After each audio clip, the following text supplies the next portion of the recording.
l'école sous le nom du CUS. Donc, je suis actuellement en fonction, je suis actuellement en fonction au poste de santé aux frontières à l'aéroport de Simalène où j'occupe le poste de superviseur d'équipe. Donc voilà en gros qui je Mhm. suis. D'accord. Alors, tu es en fonction à l'aéroport de Simalène. Sauf erreur de ma part, il n'y a pas d'hôpital là-bas. Et comment est-ce que ça se passe, ta fonction au sein de l'aéroport? Ok, c'est vrai, à l'aéroport, il n'y a pas d'hôpital en termes de structure comme vous la connaissez d'habitude, mais il y a un poste de santé qui est pour assurer les soins des usagers sur la plateforme, les passagers, mais principalement, nous sommes axés sur, je peux dire, la médecine. C'est plus la santé publique. Donc, on s'occupe des aspects comme la COVID actuellement. C'est nous qui faisons les tests aux arrivées, c'est nous qui contrôlons les tests au départ. Nous nous assurons que les passagers sont vaccinés, qu'ils ont les vaccins internationaux. Nous prodigeons les vaccins sur place également. Donc, voilà notre fonction. On assure vraiment le volet médical sur la plateforme. D'accord. C'est très intéressant et je comprends que c'est avec toute l'équipe médicale qui est aux frontières du Cameroun, notamment placée à l'aéroport de Simalène, c'est vous qui filtrez tout ce qui peut être un microbe, virus, pour parler comme ça, au niveau de l'aéroport et qui maintenez cet équilibre, cet environnement sain pour ceux qui arrivent, mais également pour nous qui sommes à l'intérieur. C'est bien ça, docteur? Tout à fait. Vous avez bien saisi de quoi il y en est. Alors, sans plus tarder, je vais te permettre, docteur, de présenter un peu les grandes lignes de l'échange qu'on aura cet après-midi. Tu vas nous entretenir sur l'impact de l'environnement sur la santé de la femme. Mais je vais te permettre de nous dire quels sont les grands axes sur lesquels on va échanger cet après-midi. Alors, cet après-midi, nous allons échanger en suivant un petit plan que j'ai établi. On va faire une petite introduction, on va passer aux définitions. Ensuite, on va parler des déterminants de la santé et entrer dans le vif du sujet, notamment l'impact de l'environnement sur la santé. Et on conclura à la fin. Il y aura bien sûr des temps d'échange, de questionnement. N'hésitez pas. Voilà à peu près ce que nous allons faire cet après-midi. OK. Bon, on va entrer dans le concret. Parce que dit comme ça, c'est un peu abstrait pour nous. En attendant que je partage le document, parce que je suis en train d'essayer de le faire, je vais déjà te permettre de commencer avec les concepts dont tu as parlé. Quels sont les concepts phares, clés qui doivent nous guider tout au long de cet après-midi?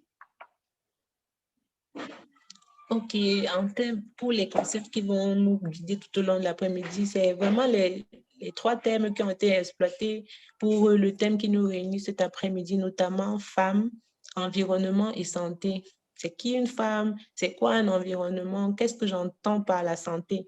Voilà un peu comment on va se mouvoir tout au long de cet après-midi. On va parler des définitions abstraite, on va passer de l'abstrait pour ce qui nous rassemble ce jour. Quel est vraiment l'impact de l'environnement sur la santé de la femme? Voilà. D'accord. Tu peux y aller avec les définitions pendant que sur le volet technique, on est en train de travailler à mettre le document visible pour tout le monde. Oui. D'accord, on va commencer avec les définitions. On va commencer avec le terme environnement. Mhm. L'environnement, ici, pour faut le comprendre, l'environnement, c'est vraiment l'ensemble des conditions naturelles et culturelles qui peuvent agir sur les organismes vivants et les activités humaines. Organismes vivants et activités humaines. Je voudrais qu'on note ici là les conditions naturelles et culturelles. Une autre définition nous est donnée en termes d'entourage habituel de quelqu'un. C'est ça l'environnement, mon entourage habituel. Et dans mon entourage, il y a plusieurs axes, il y a plusieurs choses qui peuvent se trouver dans mon entourage habituel. il faut comprendre aussi également que l'environnement ici traite de la combinaison donc de ces éléments naturels et également socio-économiques qui constituent le cadre et les conditions de vie de quelqu'un. Donc, on a les conditions naturelles, on a les conditions socio-économiques, on a les conditions euh, culturelles qui encadrent, donc qui fait ce cadre-là, qui constitue ce cadre de vie de quelqu'un. Donc, on retient l'environnement, c'est le cadre de vie de quelqu'un avec toutes ces composantes-là, naturelles, culturelles, socio-économiques. On va passer maintenant à la définition de la santé. La santé, selon l'OMS, est un état de complet bien-être physique, mental et social qui ne constitue pas seulement une absence de maladie ou d'infirmité, comprenant complet état de bien-être physique, mental et social. Ce sont vraiment les axes sur lesquels nous allons courir, là on va parler clairement de la santé. Quel est l'axe physique, quel est l'axe mental, quel est l'axe social? Il ne s'agit pas de dire que la santé, c'est seulement l'absence de maladie. Non, c'est la définition OMS. Il n'y a pas que l'absence de maladie qui constitue un état de santé. Il n'y a pas qu'une absence d'infirmité qui constitue un état de santé. La santé prend en compte le bien-être global de la personne. Et donc, on va finir avec la définition de la femme. La femme, c'est un être humain de sexe féminin, si je peux dire ça comme ça, de sexe féminin, adulte. Et il est reconnu à la femme qu'elle est plus sensible, elle est plus pacifique que l'homme. Ça, c'est ce qui est dit de la femme. Donc, par rapport à notre thème du 8 mars dernier, et sur lequel nous continuons à courir, qui parle de l'égalité femmes-hommes aujourd'hui pour un avenir durable. Aujourd'hui, on va parler de la femme avec ce plus-là qui lui est donné pour la passivité, pour la tranquillité, pour la façon d'aborder les choses de manière plus sensible dans ce sens-là. Voilà pour les définitions. J'espère que nous sommes ensemble. Y a-t-il des Alors, le interrogations à ce docteur, niveau? voilà, le docteur demande si nous sommes ensemble. Hein, on peut répondre, on peut ouvrir les micros. Oui, docteur, on est ensemble, ou bien dans le chat, hein, dans la discussion. Okay. Alors, je vois le pouce de Pauline Blanche. Oui. OK. Alors, on va continuer, hein, docteur. La personne en charge de la salle me fait savoir que le partage du document n'est pas encore disponible, mais ça ne va pas nous empêcher de continuer. C'est tellement intéressant. Moi, il y a quelque chose qui m'a frappé quand tu parlais tout à l'heure. Tu as parlé de la santé comme un ensemble qui regroupe le physique, le mental et le social. Et on n'a pas toujours eu cette approche-là. C'est un plaisir d'avoir cette définition. Alors, est-ce à dire, docteur, que vous recevez souvent des cas, hein, une petite parenthèse là-bas, en officiant en tant que médecin, des cas, des personnes qui se sentent mal, mais ça n'a vraiment rien de physique. Est-ce que vous avez déjà eu des cas de personnes qui viennent vous voir, elles se sentent malades, mais quand vous faites le diagnostic, vous vous rendez compte que ça n'a rien de physique? Tout à fait. Plusieurs patients arrivent souvent à l'hôpital avec des états de stress, les états de névrose, des états de dépression. Ce ne sont pas des pathologies qui sont directement physiques. Ça vient vraiment du psychique, ça vient vraiment de l'âme, ça vient vraiment du social, des problèmes qui s'accumulent et puis ça crée un état de mal-être pour une personne. Là, on ne va pas aborder la chose de la même façon. C'est vrai que ces états-là ont des impacts sur le physique de manière physique, mais la cause première ne vient pas d'une défaillance physique. Elle vient d'autre chose. D'accord. Alors, est-ce qu'on peut parler maintenant des déterminants de la santé? Oui. Donc, bon, il y en a plusieurs, mais ceux sur lesquels je me suis attardée, c'était vraiment les déterminants de la santé, ici, on va retenir le niveau de revenu et le statut social. En premier, l'éducation et l'alphabétisme, l'alphabétisation. Il faut, ça, c'est un point que la précédente a abordé l'autre fois et que j'ai vraiment beaucoup apprécié. Donc, il y a l'emploi et les conditions de travail. Il y a les habitudes de santé, les environnements physiques et les environnements sociaux. Donc, ce soir, nous allons nous attarder sur les 3 derniers, c'est notamment les habitudes de santé, les environnements physiques et les environnements sociaux. Donc, sans plus tarder, on va passer... Est-ce que vous pouvez nous rappeler d'abord ce que c'est que les déterminants de la santé dans notre thème? Les déterminants de la santé, ce sont ces facteurs-là qui contribuent à comment dire, ce sont des facteurs qui mis ensemble peuvent influencer positivement ou négativement la santé ou bien l'état de santé des personnes ou de la population qu'on étudie. D'accord. Donc, on y va alors, on y va avec le premier déterminant qui est? Les habitudes de santé. OK. Ça, c'est celui sur lequel, c'est l'un de ceux sur lesquels je veux m'attarder cet après-midi. Les habitudes de santé. Au niveau des habitudes de santé, je ne vais pas vraiment rentrer dans le basic de tout ce que vous entendez habituellement. Je vais vraiment aller en mode tiret et puis on va développer plus ou moins ensemble ce que ça rapporte. Dans les habitudes de santé, on va parler de l'alimentation. On va parler de l'alimentation, on va parler de l'hydratation, on va parler de l'activité sportive, on va parler également des temps de repos, de recharge ou de sommeil. Donc, dans les habitudes de santé, voilà les 4 points qu'on va aborder de manière pratico-pratique. D'accord. Oui. Docteur, est-ce qu'on peut reprendre avec première habitude premier déterminant de la santé, on va parler des habitudes de santé. Et dans les habitudes de santé, vous allez aborder lesquelles? L'alimentation. Oui, alimentation. L'hydratation. Oui, l'hydratation. Hydratation. L'activité sportive. Activité sportive. Et enfin, les temps de repos, les temps de recharge ou le sommeil. Les temps de repos. D'accord. OK. N'hésitez pas, ceux qui sont sur le chat, à mettre au fur et à mesure les éléments que le docteur cite. C'est tellement important. Ça va permettre que ceux qui sont un peu à la traîne comme moi puissent se retrouver. On y va, docteur. OK. Sur le point de l'alimentation, on va revenir sur les basiques. Avoir une alimentation équilibrée. Vraiment, si vous avez une interrogation à un moment, prenez le temps de m'interpeller. N'hésitez pas. Donc, il y a l'alimentation équilibrée. Qu'est-ce qu'une alimentation équilibrée? L'alimentation équilibrée, celle-là qui inclut tout de manière, qui inclut de manière ponctuelle et progressive sur le temps les éléments nutritifs dont l'organisme a besoin.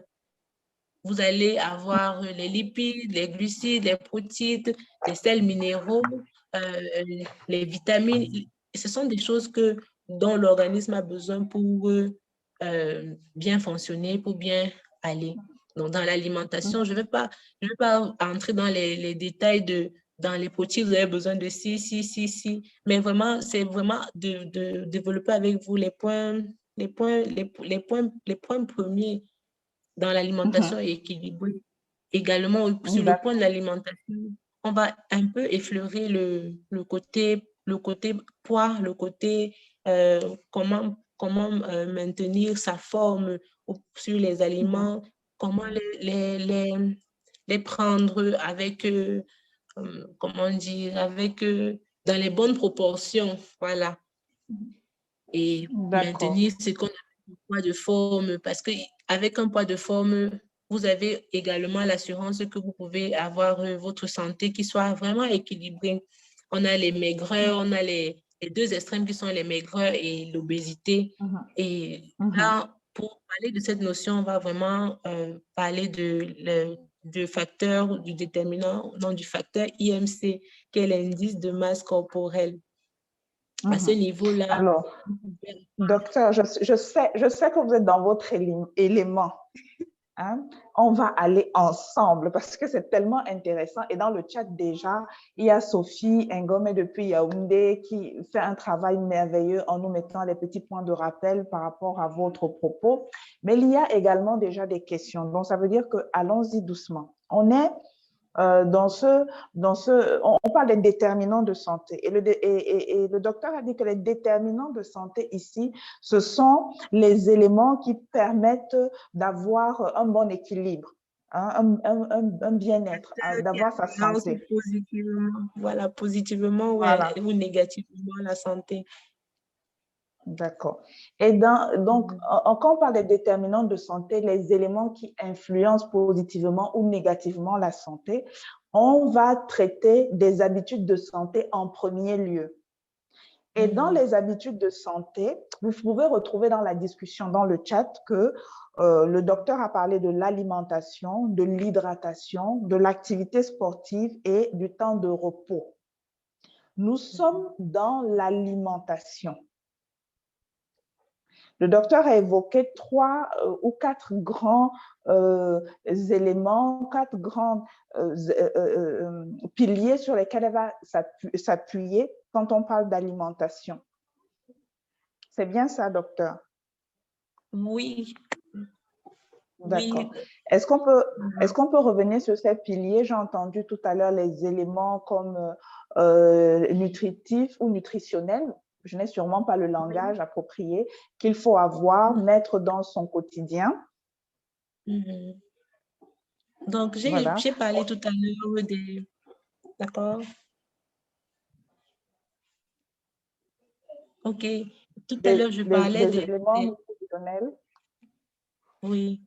Ce dont on a besoin dans son alimentation pour parler d'une alimentation équilibrée. C'était des protéines, des lipides, des glucides, des sels minéraux et des vitamines. Ce sont des choses dont on a besoin pour avoir une alimentation équilibrée. Voilà, je disais tantôt que je ne rentrais pas, voilà, je ne rentrais pas, Sophie. Voilà, je ne rentrais pas dans les détails. S'il y a des questions à propos, on pourra revenir dessus, mais vraiment constituer toujours ces menus par rapport à par rapport à ces éléments-là. Pour pouvoir avoir une alimentation équilibrée sans pour autant dépenser une grande somme. Mais je voulais m'attarder surtout sur le facteur poids de forme dans notre volet alimentation. Parce que là, par contre, le poids peut vraiment influencer positivement ou négativement l'état de santé et surtout négativement pour les cas des 2 extrêmes dont j'ai parlé, les maigreurs et l'obésité. Et c'est à ce moment-là que je faisais intervenir le point sur l'indice de masse corporelle qui est vraiment notre indicateur. D'accord. Donc, on se rend compte que quand on parle d'alimentation, notre indice, c'est l'indice de masse corporelle qui va nous permettre de situer un peu si la personne en face de nous est équilibrée. Voilà. Tout à fait. D'accord. OK, docteur. C'est pour les retardateurs comme nous, hein, que je suis en train de reprendre, parce que moi-même, je me mets aussi au pas. Donc, oui, on va continuer. OK. On va continuer. Je vais vous donner la formule pour pouvoir calculer son indice de masse corporelle. À partir de là, c'est plus facile d'avoir... Allô? Oui, oui, c'est bon, docteur. C'est vrai qu'on a perdu votre image, mais on vous entend encore.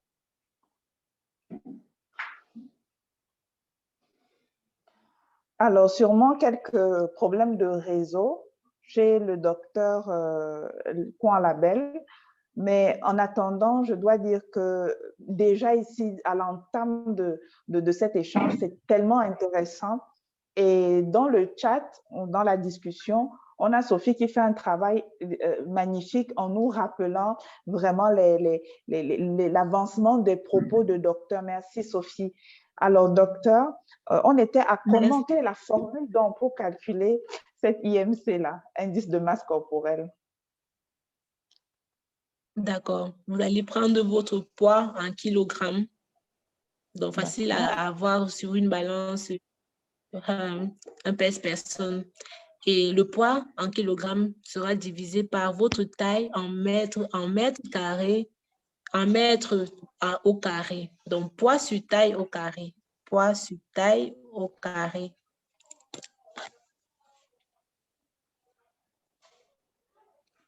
OK. C'est bon pour la formule.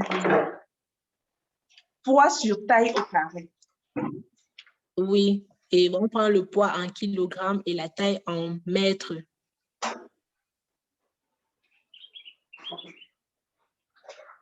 Tout à fait. Merci, Sophie. Est-ce qu'on peut prendre un exemple pour avoir un chiffre concret et sur lequel on va travailler?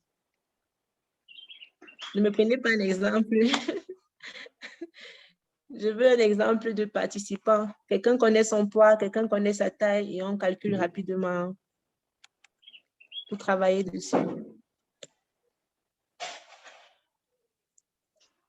Je ne vois pas les passages. C'est là.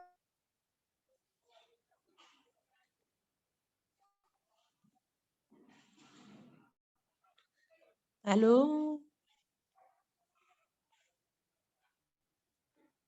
Madame Gaëlle a eu le même problème, vraiment, de connexion.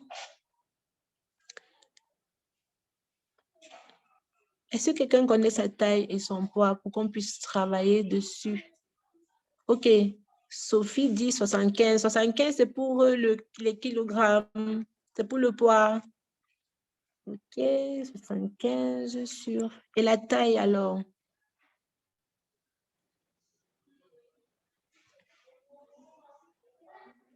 Allô?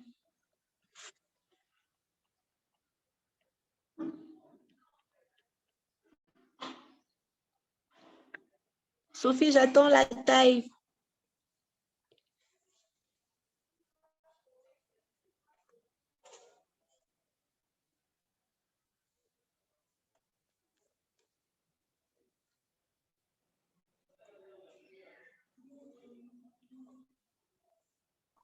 On a eu une petite coupure, mais je pense qu'on revient. J'en profite pour souhaiter la bienvenue à tous les nouveaux participants, ceux qui viennent d'entrer. Alors, j'ai beaucoup de personnes en salle d'attente. Docteur, vous étiez sur le cas pratique du calcul de l'IMC. Et je pense que Sophie était volontaire. Si on peut continuer où on s'est arrêté, ce sera bien. Oui, j'ai vu qu'elle a donné son poids. J'attendais maintenant la taille pour qu'on puisse calculer ensemble et travailler dessus. D'accord. J'espère que Sophie est connectée. Voilà. OK, Sophie. Quelqu'un pour faire le calcul et nous donner l'IMC de Sophie? Elle a dit 1,60 mètres en taille et 75 kilos.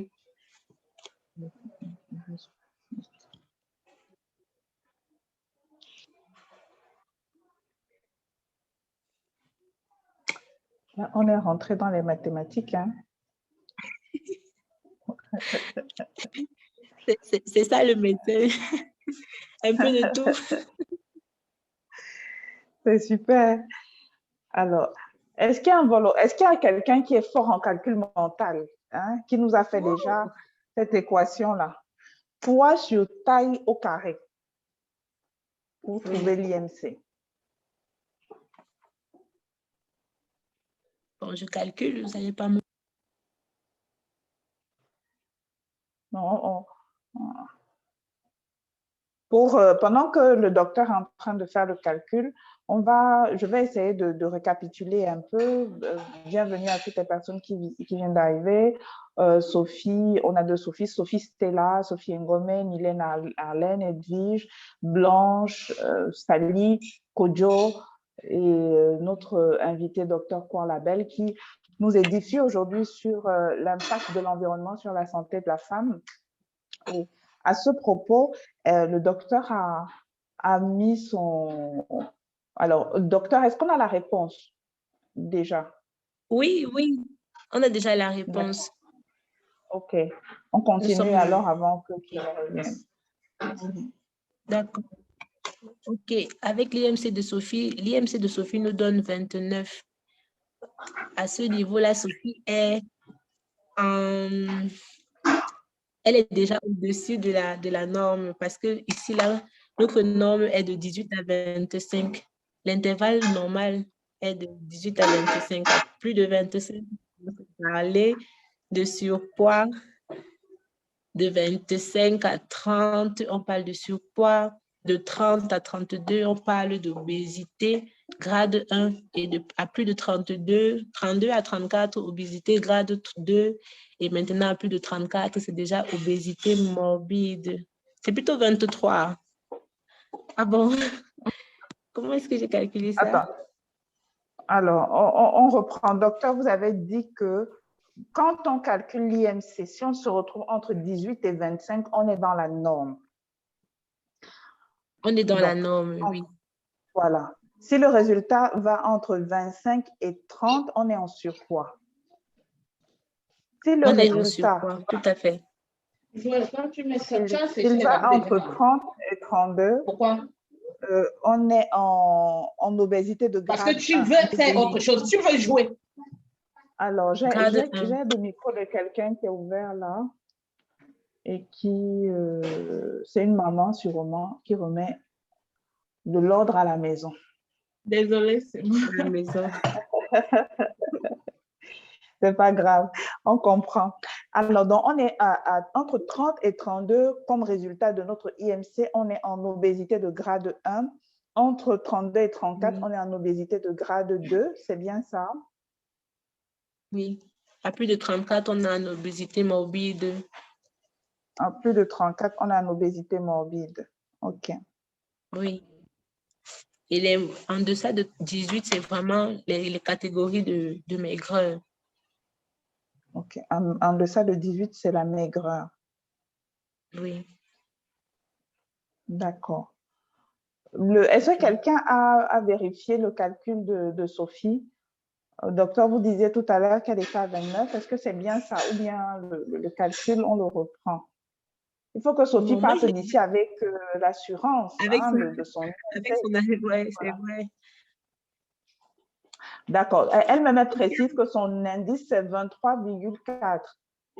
Et de rire en disant qu'elle est dans la norme. Hein? On a pu noter. Bon, d'accord. En fait, OK. Sophie, elle est dans la norme. Si c'est 23, oui, elle est dans la norme. Mais il faut comprendre qu'à partir...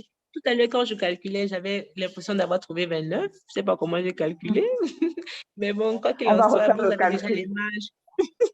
Vous avez déjà les marges, la marge de normalité et les marges qui sont à craindre en deçà de 18. Vraiment, c'est déjà problématique parce que pour un adulte, une femme adulte, parce qu'on a parlé, nous sommes avec des femmes, donc d'adultes, cette marge-là est celle à attendre.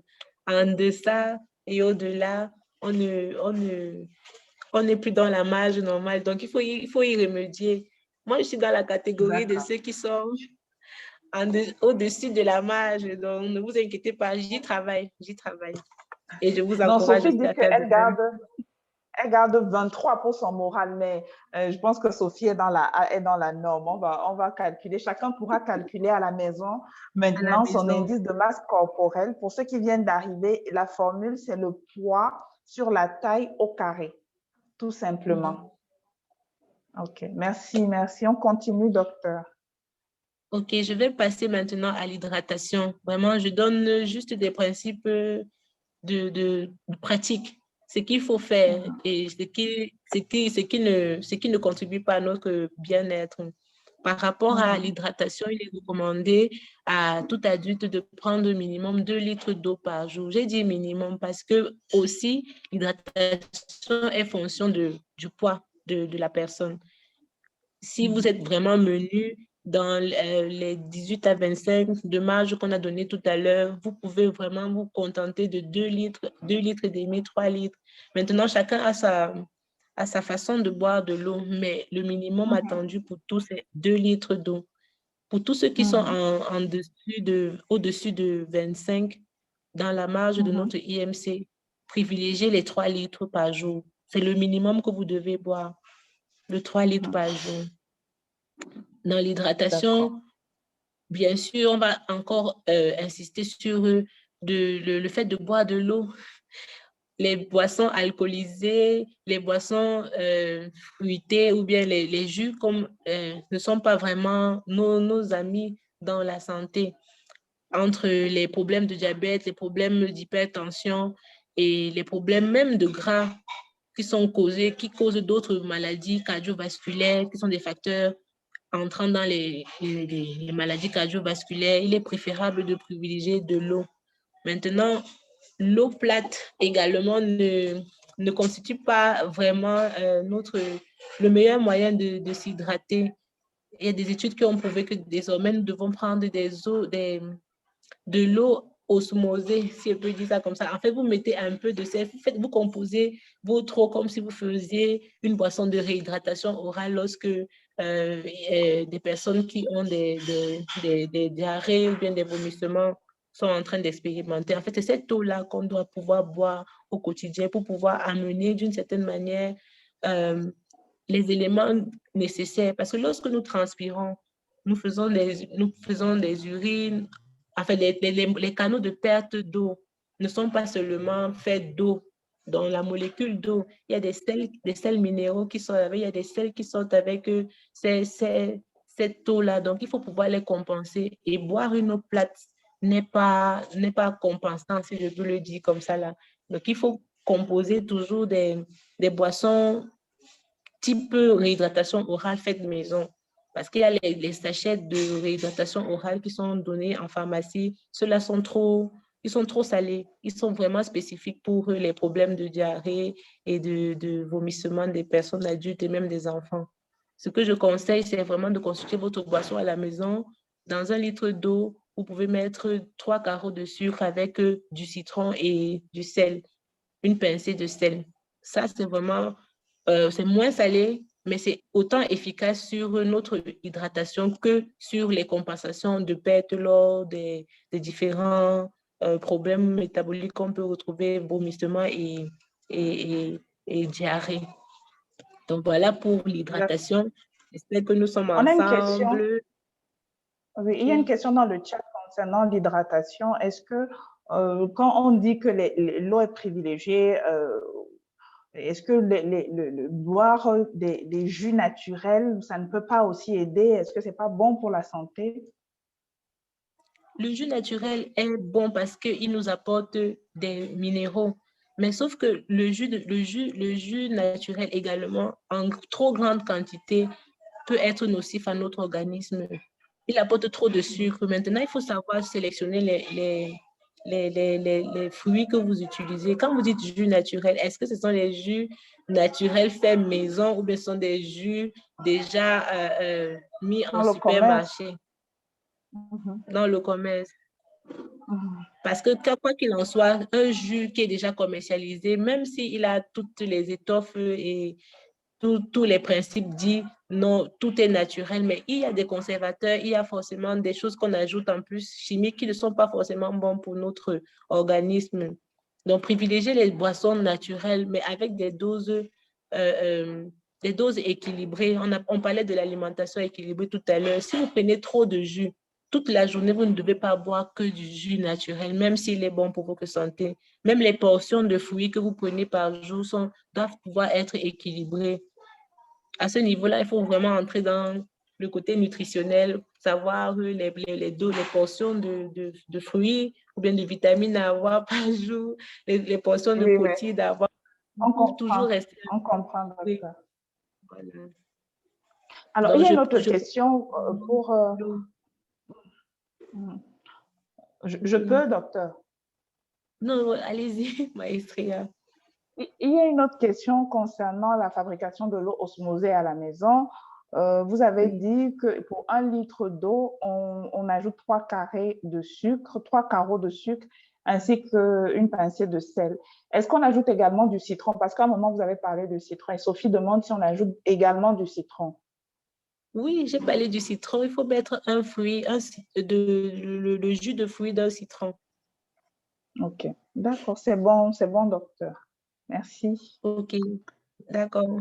Je passe maintenant à l'activité sportive qui est vraiment l'un des déterminants, enfin, l'une des composantes du déterminant habitude de santé qui est primordiale. Vraiment, on ne le dira jamais assez. Pour faire une activité sportive régulière, notamment, il est conseillé de faire minimum, pour ceux vraiment qui ne sont pas sport, minimum 3 heures de sport par semaine. Ayant déjà adopté cette habitude d'alimentation équilibrée, de l'hydratation correcte, et maintenant, ajouter maintenant l'activité sportive, vraiment minimum 3 heures la semaine. Ça veut dire que vous pouvez les répartir en 45 minutes, 45 minutes, 45 minutes. Je parle de 45 minutes parce qu'à 30 minutes, là, on n'a pas encore commencé à toucher les réserves graisseuses. Là, vous êtes seulement en train de chauffer. Vous n'êtes pas encore allé puiser dedans pour pouvoir les faire sortir. Donc, minimum 45 minutes d'activité sportive par jour et par semaine, minimum 3 heures. Dans les habitudes de santé, nous sommes dans l'activité sportive. Maintenant, à vous de choisir. Par jour, oui, 45 minutes par jour. C'est vraiment le minimum. Et maintenant, 3 heures par semaine, Sophie, 3 heures par semaine minimum. Mais ce qui est recommandé, c'est 45 minutes d'activité sportive par jour au minimum. Donc, il y a deux notions. Il y a les 3 heures par semaine pour vraiment les gens qui n'aiment pas du tout le sport, mais qui doivent s'assurer qu'ils répartissent leur temps de sport sur 45 minutes. Les fois où ils les font. Voilà, c'est ça. Exactement, Sophie. Maintenant, pour les activités sportives à pratiquer, vraiment, c'est au goût de tous et de chacun.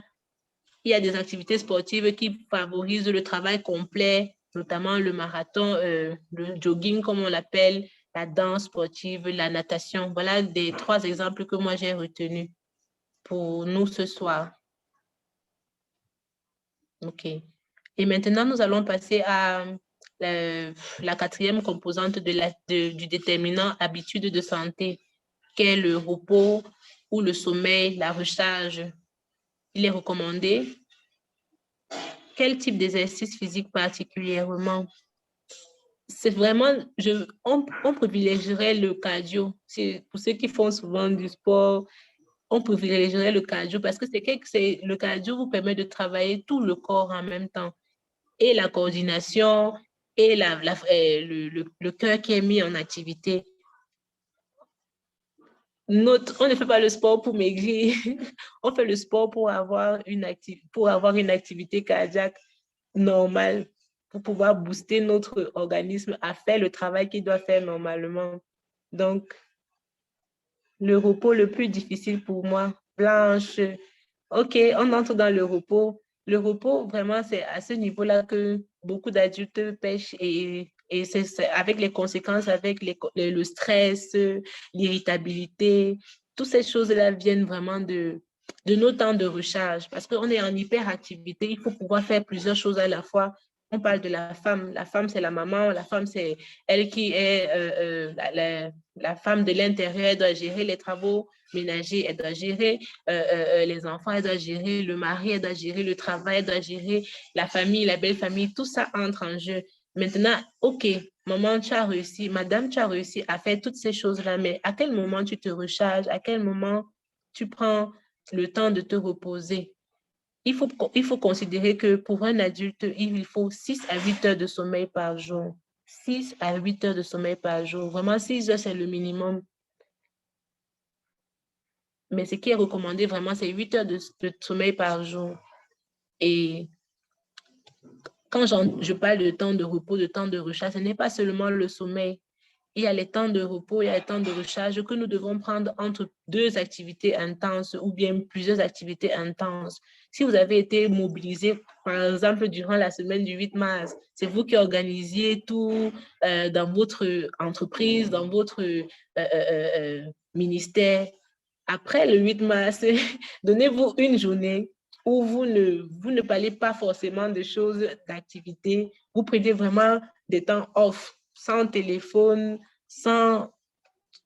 Ok, oui, sans téléphone, sans temps de distraction, même avec les enfants. Prenez un moment à vous, 1 heure de temps où vous pouvez être coupé de tout et vraiment faire le point avec vous-même. Voilà pour les temps de recharge et de repos. Je ne sais pas s'il y avait un point d'ombre à ce niveau-là. Alors, le docteur demande s'il y a des questions après ce premier point qu'on est en train de voir concernant notamment les habitudes de santé. Vous pouvez ouvrir vos micros, je vais vous donner la possibilité. Vous pouvez ouvrir vos micros et vous exprimer si vous avez Je peux parler? Oui. Allô? Vas-y, Sophie. On va permettre d'abord à Sophie de prendre la parole.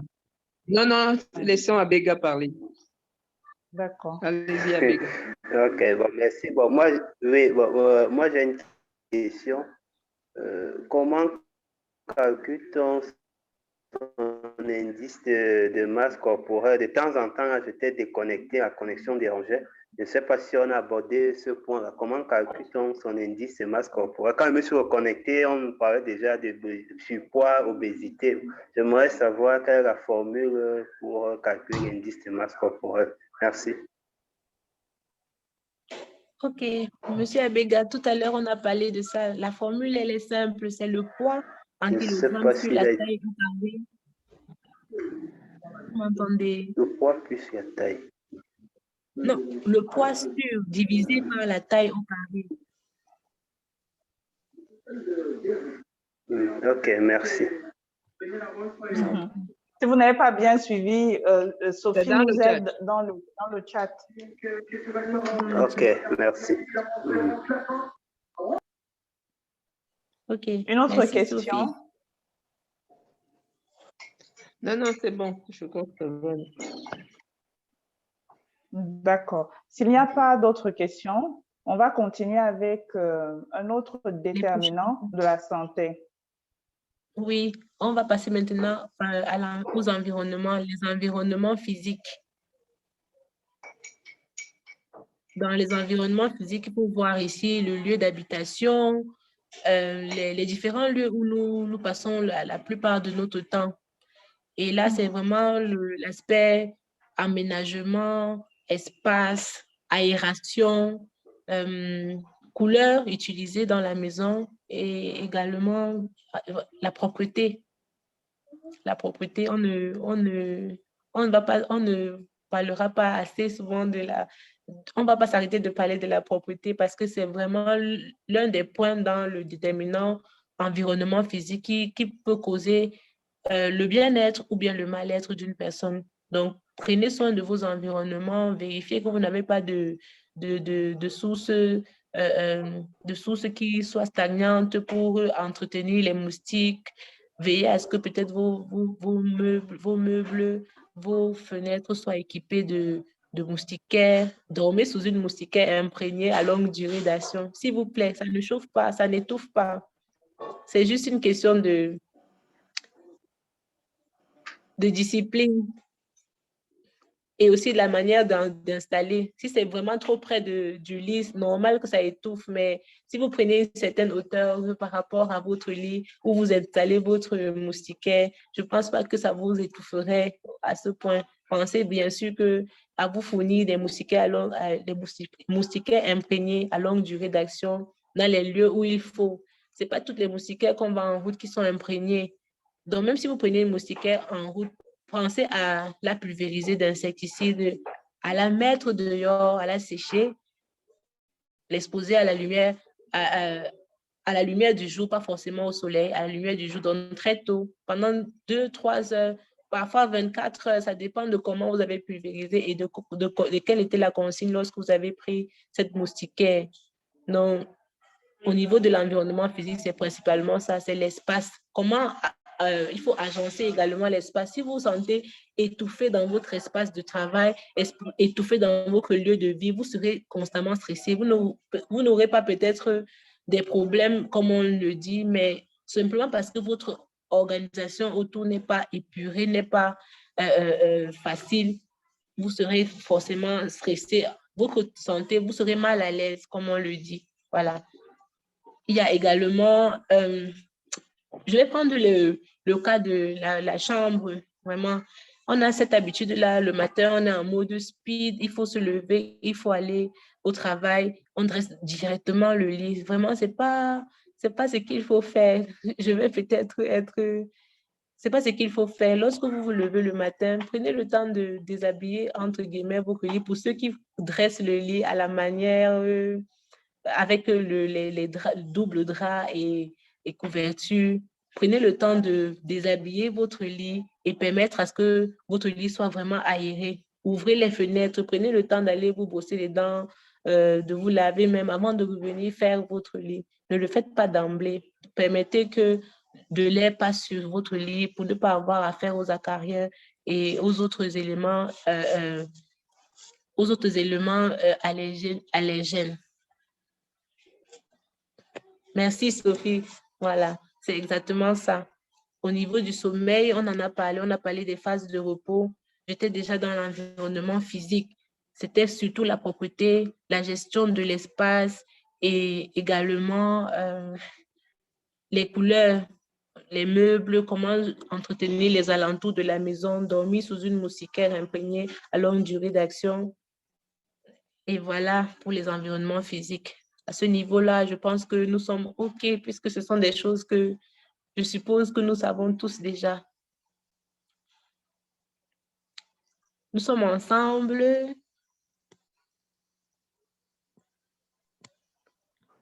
Nous sommes ensemble. Okay. Mettez des pouces hein, si on est ensemble. Vous pouvez mettre des pouces. Maintenant, on va passer aux environnements sociaux. Vraiment, c'est sur ce point-là que je voulais m'attarder. Voilà pourquoi je l'ai mis en dernier aujourd'hui. On a l'habitude de venir voir le médecin quand on a la grippe, on a la toux, on a le palu, selon nous. On a ci et ça. En fait, on vient vraiment voir le médecin pour les problèmes physiques, sans pour autant savoir que le médecin est aussi là pour nos problèmes, entre guillemets, sociaux, les problèmes plus internes, les problèmes plus personnels. Les gens ont tendance à s'enfermer dans cette bulle-là, pensant que non, si je vais voir le médecin, on va m'envoyer voir un psychologue, par exemple, ou un psychiatre. Ça veut dire que je suis déjà fou, entre guillemets. Non, vous n'êtes pas fou. Il y a des problèmes psychiques, il y a des problèmes de l'âme qui peuvent concrètement poser des problèmes physiques. Donc, il faut pouvoir les aborder dans leur ensemble. Donc, au niveau de l'environnement social, je vais m'attarder sur les compagnies, les lieux de service, le type de travail fait et la gestion même de la vie familiale. On parle de la femme ici, on parle de l'égalité femme-homme aujourd'hui pour un avenir durable. Vraiment, pour avoir une égalité à ce niveau-là des chances, excusez-moi, est-ce qu'on peut revenir en parlant des environnements sociaux? Quels sont les points qu'on peut noter? Vous en avez parlé tout à l'heure. Concernant les environnements sociaux, le lieu de travail, oui. Les compagnies, dans les amitiés, compagnies, oui, la amitiés, famille. Les compagnies. Oui, j'ai également parlé de... Ça m'échappe déjà. Le lieu de travail, Sophie m'a aidé tout à l'heure, là. J'ai perdu le fil. OK. D'accord, docteur. On peut continuer sûrement dans le développement. Vous allez en ajouter d'autres. D'accord, merci. Merci. OK, j'étais en train de parler du fait que notre thème femmes, environnement, santé est dans le contexte de la Journée internationale de la femme qui avait le thème d'égalité femmes-hommes. L'égalité avec un homme part d'abord du principe que moi-même en tant que femme, je suis déjà équilibrée. Il y a beaucoup de responsabilités qui reposent sur la femme. Maintenant, si c'est que je suis de ceux qui pètent un câble, comme si je peux le dire comme ça, qui ne sont pas intègres, qui ne sont pas disciplinés dans le travail, il y aura forcément un déséquilibre. On veut donner les chances à tout le monde, mais en même temps, nous devons être prêts à saisir ces chances-là. Il ne faudrait pas qu'on nous donne le droit de faire ci, le droit d'avoir autant de voix, le droit d'avoir ci, et pourtant, on ne peut pas assurer la gestion de ce que nous demandons. Donc, aussi là, sur le plan santé, le plan santé mentale, le plan de santé émotionnelle, si je peux le dire comme ça, là, nous devons travailler également à être équilibrés. Les environnements sociaux sont plusieurs, donc il faut pouvoir trouver le juste milieu. Qu'est-ce que je peux vous donner? Qu'est-ce que je peux vous donner de plus aujourd'hui en termes de social? C'est vraiment de faire le tri. Il faut avoir des limites, faire le tri dans les fréquentations, même les lieux qu'on fréquente, on doit pouvoir les trier en fonction de d'où où nous voulons aller. Aujourd'hui, nous sommes des femmes actives, nous voulons aussi que nos voix portent dans la société, mais en même temps, il faudrait qu'on puisse avoir ce background-là qui soutienne toutes les activités que nous aurons, que nous voulons accomplir. On en a assez. Quand j'étais étudiante, on nous disait souvent que pour celles d'entre nous qui avaient déjà accouché, on disait qu'on ne nous a pas envoyé accoucher. En fait, ce n'était pas une façon de nous brimer, même si on le ressentait comme ça à l'époque, mais c'était une façon de nous dire que ça ne doit pas être une excuse. Parce que vous êtes compétente, vous avez autant de capacités que les autres, alors vous devez pouvoir être opérationnel lorsqu'on attend que vous soyez opérationnel. Donc, c'est de ça dont il est question ici, dans les environnements sociaux. Le choix des amitiés, le choix des lieux qu'on visite, le choix des lieux qu'on côtoie et également le vide. Tout à l'heure, on a parlé des temps de recharge, les temps de repos. C'est vraiment ça que je voulais dire là. Parce qu'on a fait le tour au niveau des éléments. Donc, consultez, s'il vous plaît, consultez les psychologues, consultez les psychiatres. Ce n'est pas juste une affaire des Occidentaux. Consultez, tout le monde a besoin d'être écouté. Et parfois, c'est bien d'être écouté par une oreille neutre où vous pouvez vraiment déverser tout ce qui vous pèse et trouver des éléments, qu'on vous donne des éléments pour pouvoir rebondir. Prenez des temps de méditation, prenez des temps de solitude où vous pouvez vraiment être avec vous-même. Vraiment, je parle aux femmes parce que je suis aussi une femme et une maman, donc je peux dire aux femmes de prendre du temps pour elles. Nous sommes efficaces, nous sommes compétentes, mais parfois, le volet social nous pèse tellement qu'on en perd de notre efficacité. Et je voulais conclure, pas conclure, mais conclure cet aspect-là avec une pensée pieuse. Vraiment, je revendique mon identité d'enfant de Dieu, donc je ne peux pas vous laisser comme ça là. Donc, il y a un verset qui me tient à cœur et sur lequel je voulais vraiment partager avec tout le monde, c'est dans 3 Jean 1. Il dit, bien-aimé, je souhaite que tu prospères à tous égards et sois en bonne santé comme prospère l'état de ton âme. L'âme ici, là, c'est vraiment cette composante de nous qui renferme tout ce que nous vivons, tout ce les expériences et tout. Donc, le Seigneur veut que nous soyons prospères. Et nous-mêmes, nous voulons être prospères à tous égards. Mais pour être prospères à tous égards, nous devons être en bonne santé. Et la bonne santé passe aussi par la bonne santé de notre âme. Voilà comment je voulais conclure un peu le dernier point sur l'environnement social. D'accord. Nous sommes aujourd'hui en compagnie du docteur Kouan Labelle-Linda qui nous édifie grandement sur l'impact de l'environnement sur la santé de la femme. Et dans cette édification-là, le docteur nous a défini ce qu'on entendait par environnement, ce qu'on entendait par santé et par femme. Moi, j'ai pu retenir que la femme, c'est un être très sensible et pacifique et que la santé engageait le physique, le mental, le social. Et avec le dernier point sur lequel le docteur vient de rebondir en nous envoyant dans 3 Jean 1, on comprend qu'il y a aussi un aspect spirituel.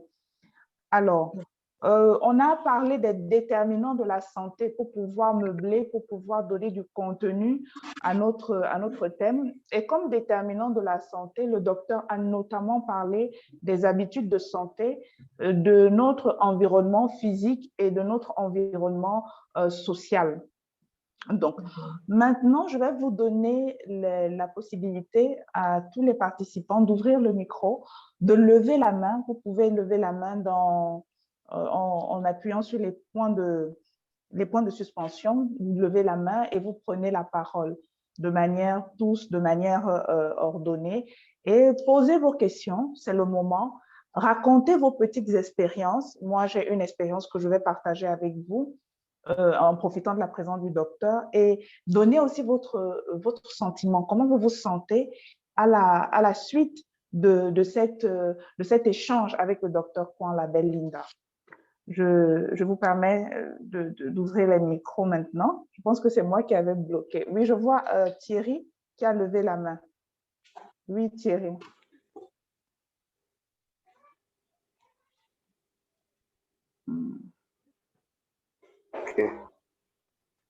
Ok, merci de toujours me passer la parole. Moi, le seul coq de la basse-cour. Bon, après avoir écouté le docteur Kouan, je peux dire que je repars avec un plus. Déjà, je ne savais pas comment on calcule l'indice de masse corporelle. Et aussi, j'ai pu capter un certain nombre de connaissances qui me seront utiles et qui pourront aussi être utiles à ceux qui sont autour de moi. Parce qu'elle a terminé en évoquant un aspect très important, la santé de l'âme, je dis, qui est vraiment très important. Parce qu'on peut avoir tout le luxe autour de soi, mais si on n'a pas la santé de l'âme, il est difficile véritablement d'être heureux, si on peut le dire ainsi. Ça a été un moment d'enseignement, un moment d'apprentissage, un moment d'écoute. Et véritablement, là, on apprend plus en écoutant qu'en parlant. J'ai écouté religieusement chacune de ces paroles comme des versets bibliques. Et je crois que je repartirai avec un plus. Et merci déjà pour cette rencontre. Merci, Dr. Kouan, pour tous ces enseignements. Et merci également à l'organisatrice de cette réunion qui a, n'est-ce pas, permis à chacun d'entre nous de pouvoir s'enrichir. Ça a été aussi un moment de partage, bien que nous tous nous écoutons. Merci et merci encore. Je ne saurais monopoliser la parole. Merci Thierry. S'il y a quelqu'un d'autre qui souhaite prendre la parole, prière de lever la main parce que tous les micros sont ouverts pour qu'on ne parle pas ensemble au même moment.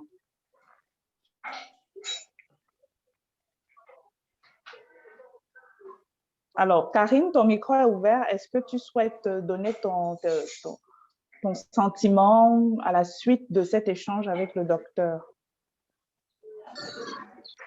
Vous m'entendez? Oui, Karine. Oui, bonjour tout le monde. Moi, c'est Karine. Je suis restée silencieuse depuis le début, problème de connexion à gauche. J'ai un petit bébé là qui me dérange tout le temps. Il me laisse vraiment pas respirer. C'est pas facile avec lui. Aussi, à côté, il y a une coupure. Vous avez constaté, mais c'est déconnecté de toute façon, tout ce qui va. Il n'y a pas de souci, Karine. Est-ce que tu souhaites partager? Oui, je souhaite partager. C'est vrai, je n'ai pas suivi toute la vidéo, mais je vais me rattraper au niveau de YouTube. Pour le peu que j'ai suivi, j'ai été vraiment frappée par la définition des différents concepts, notamment de la santé. C'est ma première fois d'entendre cette définition-là de la santé. J'étais vraiment frappée sur les 3 aspects de définition: santé physique, mentale et sociale. Ce que je ne sais pas si je vais revenir comme une question que j'aimerais adresser au docteur, c'est quel serait pour vous, qu'est-ce que vous pourrez donner comme conseil à la jeune femme d'aujourd'hui qui n'a pas toujours les moyens de pouvoir prendre soin d'elle? Qu'est-ce que vous proposez comme alternative pour pouvoir avoir accès à la santé de façon plus facile? Est-ce qu'il y a des méthodes pour prévenir cette santé-là pour la jeune femme dans son environnement? Alors, docteur? Ok, j'ai écouté la question. D'accord. Ok, j'ai écouté la question et j'aimerais bien la reformuler pour m'assurer que j'ai bien compris ce que la dame voulait dire.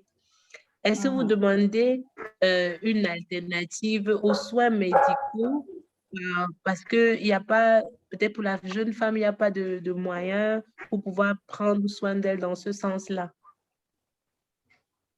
Non, une alternative sur le plan préventif, en fait. Ok. Bon, les partages que nous avons faits aujourd'hui, c'est vraiment dans le sens de prévenir les états de pathologie, de maladie. Si vous prenez, si vous hydratez bien, si vous mangez équilibré, si vous faites de l'activité sportive, si vous reposez bien, il en va de votre santé dans le sens positif. Donc, vraiment, prenez les points qu'on a développés là dans le sens préventif. Vraiment, c'est pour éviter tout ce qui ne va pas. Si je garde mon IMC dans une bonne marge, j'évite les problèmes d'obésité, de surpoids. Si je garde une bonne hydratation, je ne stresse pas mes reins, je ne stresse pas mon foie. Il peut épurer facilement et mes reins peuvent travailler normalement. Donc, vraiment, les points qu'on a évoqués, où on donnait les normalités, c'est vraiment pour travailler dessus en préventif, en prévention des pathologies qui pourraient découler du non-respect de ce dont on a parlé tout à l'heure. Donc, c'est ça, c'est vraiment la prévention. Nous sommes en mode préventif.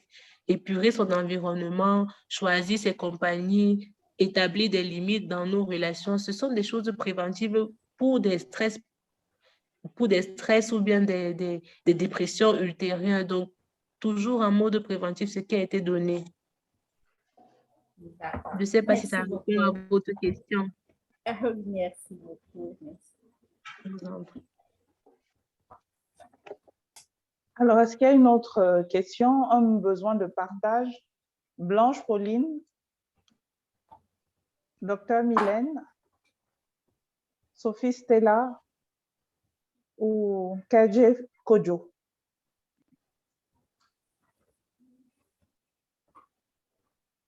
Bonsoir. Allô? Oui, bonsoir. Bonsoir et merci encore à Maestra pour cette réunion Zoom et merci à Dr. Labelle Kouan. Vraiment, j'ai beaucoup appris et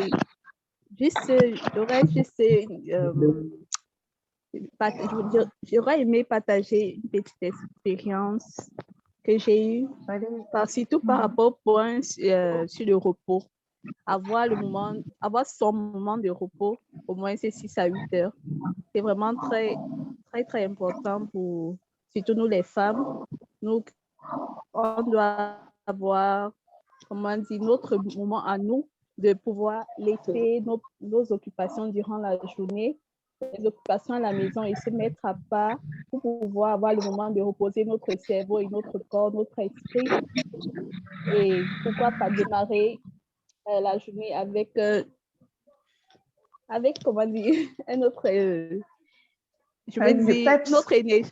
Oui, c'est venir faire énergie. C'est vraiment important. Et merci, Dr. Labelle Kouan.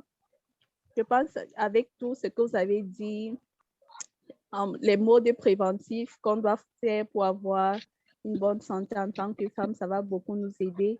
Et tout ce qu'on a fait, c'est de mettre en pratique. Merci encore et bonne soirée. Merci, docteur Hélène. Alors, j'ai Maestra. la main de Sophie. Sophie. Oui, tu m'as oublié là. Hein, maestra. OK. Je vais ouvrir mon micro parce que je veux que le doc me voie. Hein, doc? J'espère que tu me vois. Tu as donné toutes les choses là, je suis contente. C'est bien. Hein?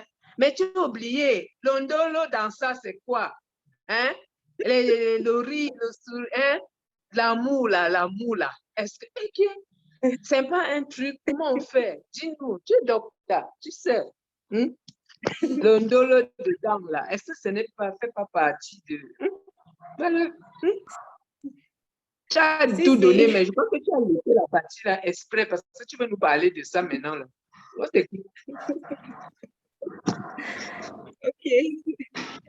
Bon, j'ai bien reçu le message, Madame Sophie. Oui, Maman Sophie. Le ndolo, c'est-à-dire les relations amoureuses et tout ce qui nous procure un peu de joie, c'est ça? Ok. Bon, le ndolo contribue à la joie des personnes. C'est vraiment dans le même sens, dans l'environnement social dont on parlait tout à l'heure, le choix des compagnons. Il faut pouvoir être accompagné de bonnes personnes pour pouvoir véritablement profiter de ce critère ndolo-là. Parce que le ndolo avec la mauvaise personne crée beaucoup de soucis. Or que pendant que le ndolo avec la bonne personne donne justement cet environnement social-là qui nous permet de nous épanouir. Donc vraiment, c'est toujours en termes d'environnement. À nous de nous entourer des bonnes personnes, d'être dans les bons endroits, de faire les bonnes choses pour avoir un impact positif. Sinon, ça sera tout le contraire. Et c'est vraiment c'est ça le prochain point que je voulais aborder, justement, c'est que notre environnement est dépendant de nous-mêmes. Alors, le ndolo est bien, mais si c'est avec la mauvaise personne, ça ne va pas donner, ça va créer là. Attends, Doc, parce que tu sais, il y a beaucoup de choses qui circulent. Quand il parle ndolo ici, et c'est pas le ndolo comme j'aime maestra là où que je t'aime, hein. Toi-même tu sais ça. Hein? C'est le ndolo là qu'on passe à l'action. Hein? Parce qu'il y a des gens qui disent que quand tu ne fais pas tu vieillis, tu fais quoi? Toi qui es docteur, dis-nous, si tu te mets en jachère, hein, est-ce que c'est mauvais? Si tu fais aussi beaucoup, est-ce que c'est bon? Maman, c'est ça que je veux que tu nous dises là. Hein? Tu comprends? Maestra, pardon, il faut me relever. Mais oui, vraiment, c'est important. On veut savoir, docteur. Tout ce qui est en excès nuit, il faut le comprendre. Et maintenant, il y a un cadre idoine, un cadre propre pour pouvoir faire certaines choses. Moi, je suis de ceux maintenant qui nous prenons le fait que les relations amoureuses doivent se faire dans un cadre, dans un certain cadre. Si c'est que on parle de sexe ici, là, présentement, la sexualité est faite dans un cadre propice, qui est le mariage. Donc, toutes mes sœurs célibataires, là, pardon, elles doivent seulement rester comme ça. Marions-nous vivantes, c'est ça? Mariez-vous vivantes. Mariez-vous vivantes aux bonnes personnes. Soyez conduite vraiment par le père. On reste seulement comme ça, docteur. C'est ce que tu dis. C'est pertinent, Sophie, parce que, docteur, je veux rebondir sur ce que Sophie dit. On dit souvent que une femme qui n'a pas une bonne sexualité, parfois elle peut avoir des arthroses, Est-ce que c'est vrai? De manière courante, on entend parler de ça. Quand tu entends une femme qui a mal au dos, qui a mal aux pieds, on te dit non, c'est parce qu'elle n'a plus de sexualité. Est-ce que c'est vrai? Une vie sexuelle, effectivement. Non, ce n'est pas vrai. Une vie sexuelle, un manque de vie sexuelle ne crée pas des arthroses, n'aboutit pas aux arthroses. Ça, c'est tout un autre processus. Par contre, ceux qui se basent sur la vie sexuelle, c'est vraiment dans l'épanouissement. Et c'est ce que je disais, c'est toujours dans le même cas. C'est que vous pouvez être avec le mauvais partenaire et ne pas être épanoui sexuellement et donc vivre des choses que vous n'attendiez pas. l'épanouissement, ce n'est pas seulement dans l'acte sexuel qui se retrouve. Il y a également l'activité sportive dont on parlait tout à l'heure là. Ça crée le même épanouissement chez une femme. Une femme qui ne fait pas le sport sera grincheuse, par exemple. Ce n'est pas lié à l'activité sexuelle, c'est plus lié à la qualité de l'activité que vous menez.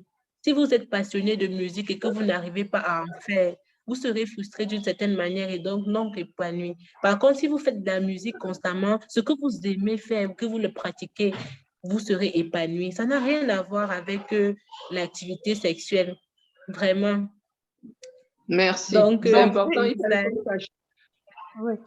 Si je récapitule un peu, docteur, le tout n'est pas forcément d'avoir des relations sexuelles, le tout n'est pas forcément de faire du sport, le tout n'est pas forcément de faire de la musique, mais il faut faire quelque chose qu'on aime faire, quelque chose qui nous fait du bien. C'est ça. C'est ça. Donc, si en faisant, voilà, si en ayant des relations sexuelles qui ne nous apportent pas de plaisir, il vaut mieux donc opter pour l'abstinence. L'abstinence n'a aucun problème, c'est ça? L'abstinence n'a aucun problème. L'abstinence n'a vraiment aucun problème. Au contraire, elle est bourrée de plein de points positifs. En vous abstenant, vous vous abstenez d'avoir des maladies sexuellement transmissibles, vous vous abstenez de faire des liens d'âme. Moi, je ne veux pas aller d'ici parce que tout à l'heure, on a vu avec 3 Jean 1 qui nous disait de prospérer à tous égards, mais la prospérité à tous égards, là également, est liée à ces choses-là, à ces liens-là que vous pouvez établir ici et là. Or, vous êtes lié à plusieurs personnes à la fois maintenant. Vous ne pouvez pas être fluide dans votre être personnel. S'il y a des chrétiens dans la salle, vraiment, vous me comprenez. Je n'ai pas envie de commencer un cours théologique, mais... Non, donc, vraiment, excuse-moi, je posais, bon, on a rigolé là, mais je posais sérieusement la question parce que ça, c'est des questions qui reviennent parfois et qui créent des débats avec dans les associations. Oui, tantôt, vraiment sur le plan médical, l'abstinence, laissons l'histoire de, oui, tu n'auras pas les maladies sexuelles et tout, transmissibles et tout.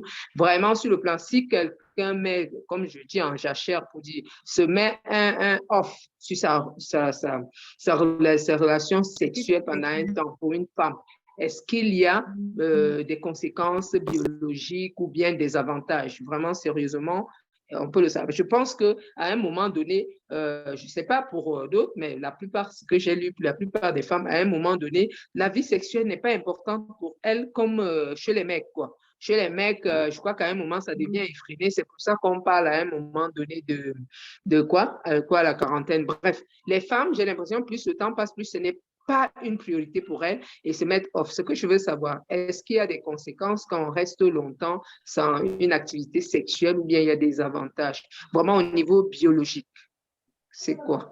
En tant que médecin, est-ce que vous avez...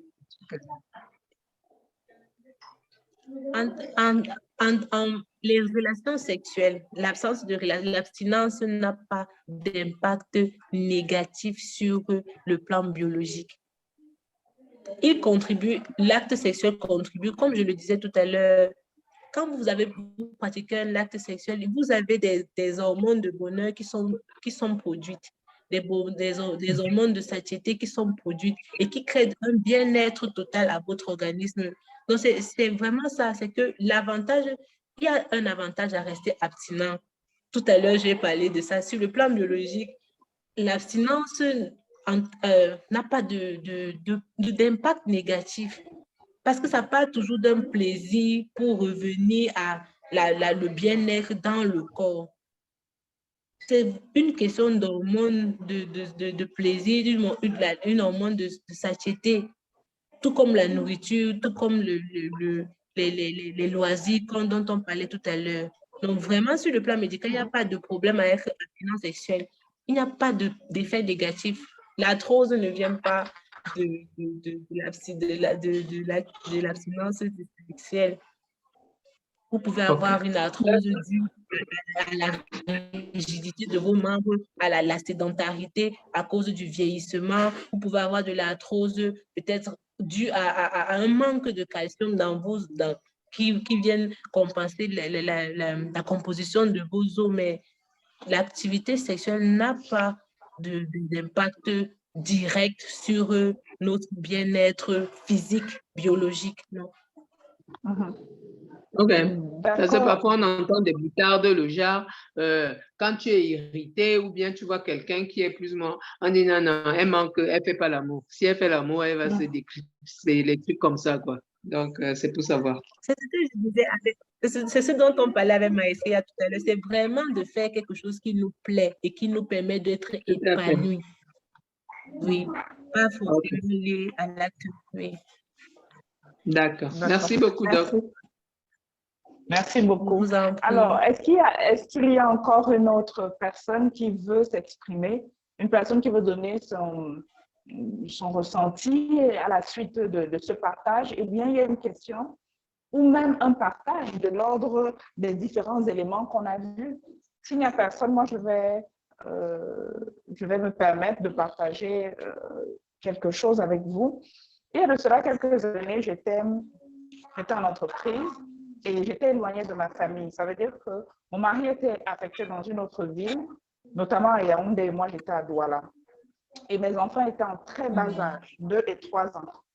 Donc, moi, j'avais un contrat de travail à durée déterminée, renouvelable, qui faisait que je n'étais pas stable. Donc, comme la première était déjà scolarisée, on a trouvé bon que le papa qui avait un contrat stable aille avec les enfants. Moi, je suis restée parce qu'à tout moment, le contrat pouvait s'arrêter, ne pas être renouvelé, etc. Donc, pendant cette période-là, j'ai été malade, mais je ne savais pas de quoi je souffrais. Ça a été d'abord des vertiges, ça a été ensuite une grande dépression, je n'avais plus envie de rien, je me sentais mal, je culpabilisais entre les allers-retours sur Yaoundé. Et chaque fois que je partais, les enfants tombaient malades, moi-même je tombais malade, c'était des nuits à pleurer, les enfants me manquaient et tout ça.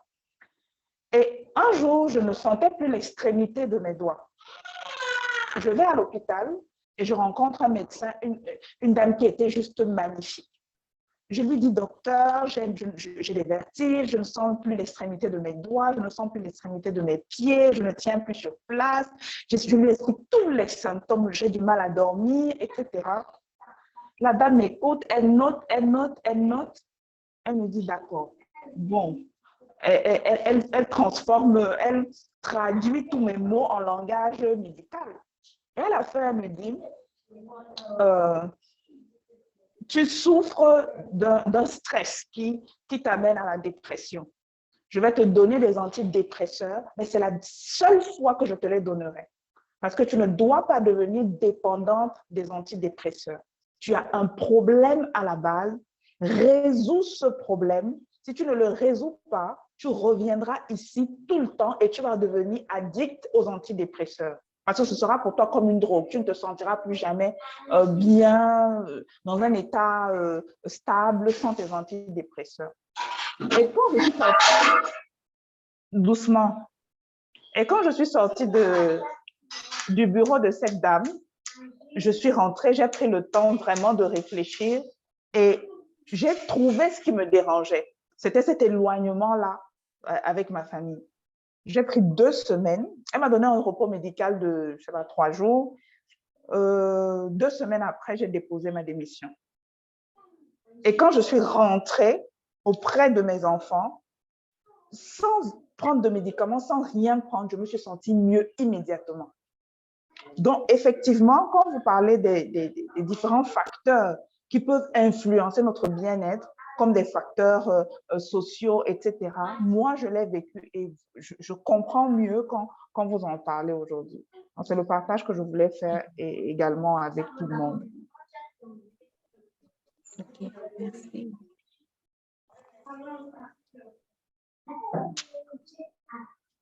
Alors, Okay. est-ce qu'il y a des réactions?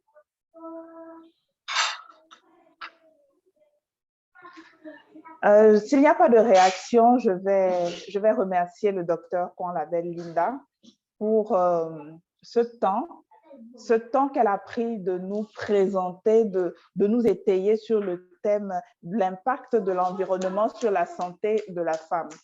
Également, je vais remercier toutes les participantes et notre chef coq qui était là aujourd'hui. Merci à Marie-Joséphine, merci à Blanche-Pauline, merci à Karine, merci à Loveline, merci à Dr Mylène, merci à Sophie Ngome, merci à Kaje Kojo.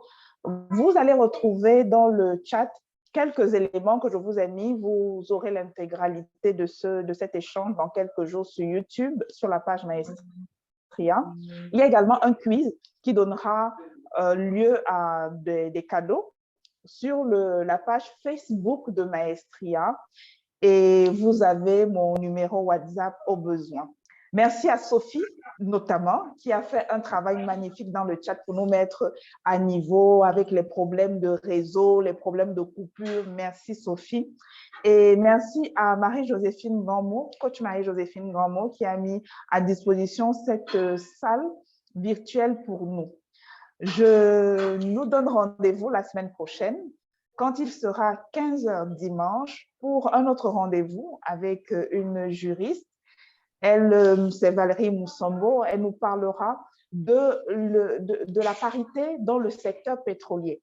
Donc, j'espère que nous serons encore nombreux ainsi. Les problèmes d'énergie sont très importants, les problèmes de courant, d'électricité.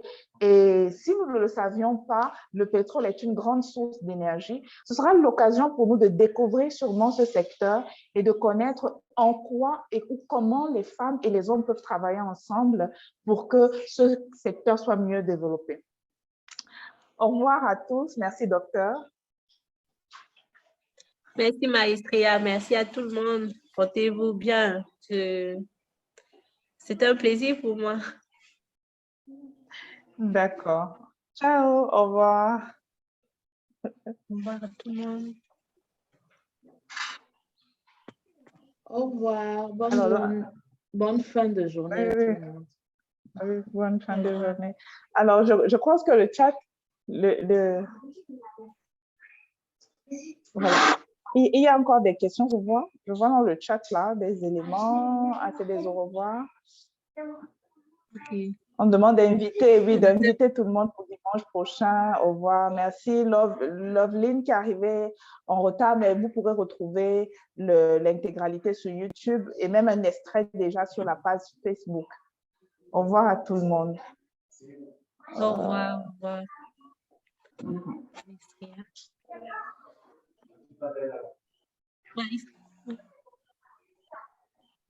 Marissia.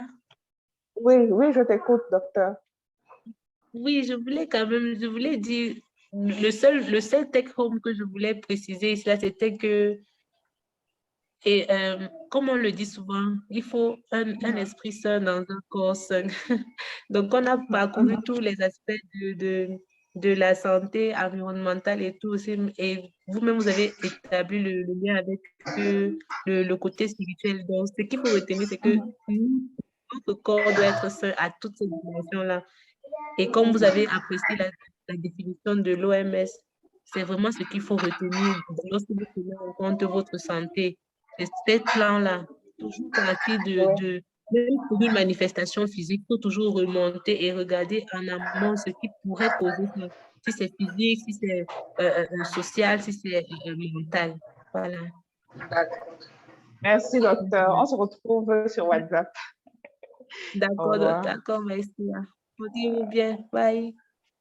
All right.